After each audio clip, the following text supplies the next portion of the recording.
कस्तुरीगंधा the flowering tree भाग 5. पहाट झाली होती. ठरवल्याप्रमाणे दोघीही कोंबडा आरवण्याआधीच उठल्या. त्याने झटपट घरातली काही महत्त्वाची कामे आवरली आणि त्या कोणाच्याही दृष्टीस न पडता 2 पाण्याने भरलेल्या घागरी घेऊन डोंगरावर गेल्या. जशी त्यांनी योजना बनवली होती सगळे त्याचप्रमाणे घडत गेले. त्यांना टोपलीभर फुले मिळाली. दोघींचेही चेहरे आनंदाने खुलले. तायडे, आता आपण ही फुले आधी घरी घेऊन जायची का? कस्तुरीने फुलांच्या टोपलीकडे बघत प्रश्न केला. वेडी आहेस का ग तू? ही फुले तुला आईला दाखवायची आहेत का? आता आपण सरळ बाजाराला जाऊया आणि ही फुले संपल्यावरच घरी परतूया, जयश्रीने सांगितले. पण आईला तर आपण काहीच सांगितलेले नाही. ती आम्हाला शोधायला लागली तर? कस्तुरीच्या मनात विचार आला. काही नाही शोधणार, तू घाबरू नकोस. मला पूर्ण खात्री आहे दुपारपर्यंत आपली सगळी फुले संपणार, जयश्रीने म्हटले. तसे असेल तर ठीक आहे, चल जाऊया आपण, असे म्हणत कस्तुरीने फुलांची टोपली उचलली. काही वेळातच दोघीही चालत चालत गावातल्या बाजारात पोहोचल्या. त्या जिथून जिथून जात होत्या तो परिसर सुगंधाने दरवळून उठत होता. आजूबाजूचे लोक त्या सुवासाने त्यांच्याकडे आकर्षित होत होते. गावाचा बाजार त्यांच्या घरापासून जवळजवळ 2-3 किलोमीटर दूर होता. पण मनात एक ध्येय असल्याने दोघींनाही चालण्याचे जराही श्रम जाणवले नाही. बाजार पूर्णपणे गजबजला होता. सर्वत्र गोंगाट चालला होता. स्थानिक तसेच दुसऱ्या गावातून अनेक व्यापारी वेगवेगळा माल घेऊन तिथे आले होते. तांदूळ, मसूर, शेंगदाणे, मसाले आणि इतर कडधान्ये खरेदी करण्यासाठी लोकांनीही गर्दी केली होती. गावातल्या लोकांनी शेतात उगवलेल्या विविध भाज्या आणि फळांचीही उत्तम विक्री चालली होती.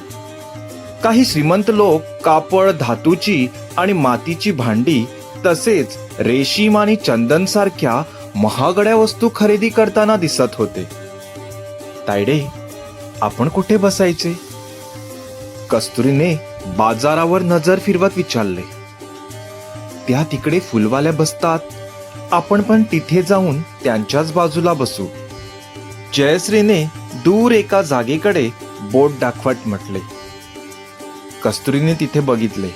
तिथे गावातल्या काही बायका आणि मुली वेगवेगळी रंगीबेरंगी फुले घेऊन विकायला बसल्या होत्या. जयश्री आणि कस्तुरी त्यांच्यापाशी गेल्या. काय ग मुलीनो, अत्तर आणल्या आहे का विकायला? एका फुलवाल्या बाईने विचारले. नाही ताई, फुलेच आणली आहेत. आम्ही इथे बसू का?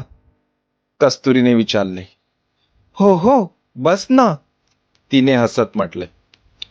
त्याबरोबर दोघीही तिथे असलेल्या एका चौकोनी दगडावर बसल्या आणि त्यांनी आपली टोपली उघडली. टोपली उघडता क्षणीच सगळीकडे फुलांचा परिमळ पसरला. संपूर्ण बाजार त्या फुलांच्या गंधाने सुगंधित झाला. वाह, काय सुगंध आहे! कसली फुले आहेत ग ही? त्या फुलवाल्या बाईने विचारले. ताई, ही कस्तुरीगंधाची फुले आहेत, जयश्रीने लगेच उत्तर दिले. काय, कस्तुरीगंधा?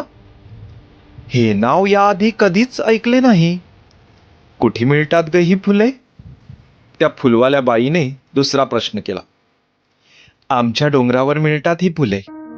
खूपच दुर्मिळ आहेत आणि काढायला पण खूपच कठीण असतात, कारण खाली असला असतो. जयश्रीने आपल्या हाताचा आकार नागासारखा करत म्हटले. अरे बापरे, असणारच. मी असे ऐकले आहे की सुगंधी फुले जिथे असतात तिथे त्यांचा वास असतोच. फुलवाली बाई हळू आवाजात म्हणाली. हो हो, खरे आहे ते. जयश्रीने पण तिच्या बोलण्याला खोटा खोटाच दुजोरा दिला. पण गंध मात्र मनाला भुलवतो ग बाई. जणू काही कस्तुरीच या फुलात दडून बसली आहे. ती फुलवाली आपले डोळे बंद करून गंध आपल्या उरात भरत म्हणाली. तेव्हाच एक बाई येऊन त्यांच्यापाशी थांबली. ती त्या फुलांच्या सुगंधाने आकर्षित झाली होती. ती हळूच खाली वाकली आणि तिने एक फूल हातात घेतले. वाह, किती सुंदर आणि सुवासिक फुले आहेत. तिने फुलाचा वास घेत म्हटले. कस्तुरी गंधाची फुले आहेत ही ताई, देऊ का? जयश्रीने विचारले. कशी दिलीत? जयश्रीने तिला फुलांचा भाव सांगितला आणि त्या बाईने ती लगेच खरेदी केली. जयश्री आणि कस्तुरीने एकमेकाकडे पाहिले. हातातले पैसे पाहून दोघींनाही मोठे समाधान वाटले. आज पहिल्यांदाच त्यांना स्वतःच्या कमाईचे पैसे मिळाले होते. पुढे एका पाठोपाठ एक ग्राहक येऊन त्यांची फुले खरेदी करू लागले. त्यांची ती जगावेगळी फुले पाहून सगळेच आश्चर्यचकित झाले होते. जो तो मोठ्या नवलाईने त्यांची फुले विकत घेत होते. अवघ्या काही वेळातच टोपलीतली फुले संपायला आली होती. टोपलीत आता फक्त मुठभर फुले शिल्लक होती. तेव्हाच तिथे एक उंची साडी नेसलेली बाई घोडागाडीतून उतरली. ती त्या पुष्पगंधाने मोहून गेली होती. तिने टोपलीतली फुले पाहिली. हा वास या फुलांचा आहे का? त्या बाईने अचंबित स्वरात विचारले. हो बाईसाहेब, हा वास त्याच फुलांचा आहे. कस्तुरी गंधाची फुले आहेत ती, बाजूला बसलेल्या फुलवाल्या बाईने म्हटले. पण एवढीच शिल्लक आहेत का? तिने विचारले. हो, फुले संपली बाईसाहेब, जयश्रीने म्हटले. उद्या मिळणार का आम्हाला असली फुले? तिने जयश्रीला विचारले. हो बाईसाहेब, नक्कीच मिळणार. जयश्री टोपलीतली सगळी फुले एका पानाच्या द्रोणात बांधून त्या बाईला देत म्हणाली. तसं असेल तर उद्या एक टोपलीभर फुले आमच्या महालात आणून द्या. उद्या आमच्याकडे महापूजा आहे. असे म्हणत त्या बाईने खरेदी केलेल्या फुलांची रक्कम दिली आणि ती बाई पुन्हा घोडागाडीत बसली आणि निघून गेली. ताई, कोण होत्या त्या बाईसाहेब? जयश्रीने जाणाऱ्या घोडागाडीकडे बघत बाजूला बसलेल्या फुलवालीला विचारले. तू त्यांना ओळखत नाहीस? अगं, राजमहालातल्या मोठ्या बाईसाहेब आहेत त्या. खूप श्रीमंत माणसे आहेत ती. तुम्हाला उद्या तुमच्या फुलांची खूप मोठी रक्कम मिळणार आहे. फुलवाली बाई हसऱ्या चेहऱ्याने म्हणाली. हे ऐकून जयश्री आणि कस्तुरी आनंदित झाल्या. त्यांनी आपल्या टोपलीकडे बघितले. त्यांनी आणलेली सगळी फुले संपली होती. आपली रिकामी टोपली पाहून त्यांचा आनंद गगनात मावेनासा झाला. तायडे, झाले ना समाधान? सूर्य अजून डोक्यावर यायचा आहे. आपली फुले लगेच संपली. चल आता घरी जाऊ, कस्तुरीने म्हटले. हो, चल जाऊया. आई घरी परतण्याआधी आम्हाला पोचायला पाहिजे, नाहीतर ती घर डोक्यावर घेणार.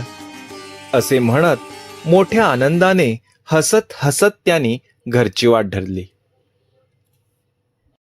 काही वेळाने राजमहालातून आणखी एक घोडागाडी आली.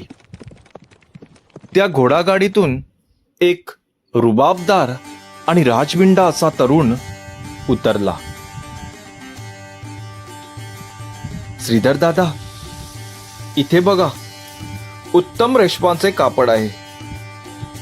त्या तरुणाबरोबर आलेल्या एका गड्याने म्हटले, चल खरेदी करूया. श्रीधरने म्हटले, भाऊ, साहेबांना एक उत्तम रेशमी सदरा दाखवा. उद्या राजमहालात महापूजा आहे. गड्याने कापडवाल्याला सांगितले. कापड खरेदी करत असतानाच श्रीधरला सुगंध जाणवला. भाऊ, हा कसला सुगंध पसरला आहे? इथे कुणीतरी अत्तर विकायला बसले आहेत का? श्रीधरने कापडवाल्याला विचारले. अत्तर नाही दादा, फुलांचा वास आहे हा, कापडवाला हसत म्हणाला. फुलांचा वास? श्रीधरने आश्चर्याने म्हटले. हो, कस्तुरीगंधा नावाची फुले आहेत म्हणे. सकाळी 2 मुले ती फुले विकायला इथे आल्या होत्या. तोच वास सगळीकडे पसरला आहे. अवघ्या काही क्षणातच त्यांची सगळी फुले संपली म्हणे. कापडवाल्याने अधिक माहिती दिली. आता कुठे आहेत त्या मुली? श्रीधरने आजूबाजूला पाहत विचारले. त्यांची फुले संपली, ते गेले त्यांच्या घरी, कापडवाल्याने उत्तर दिले.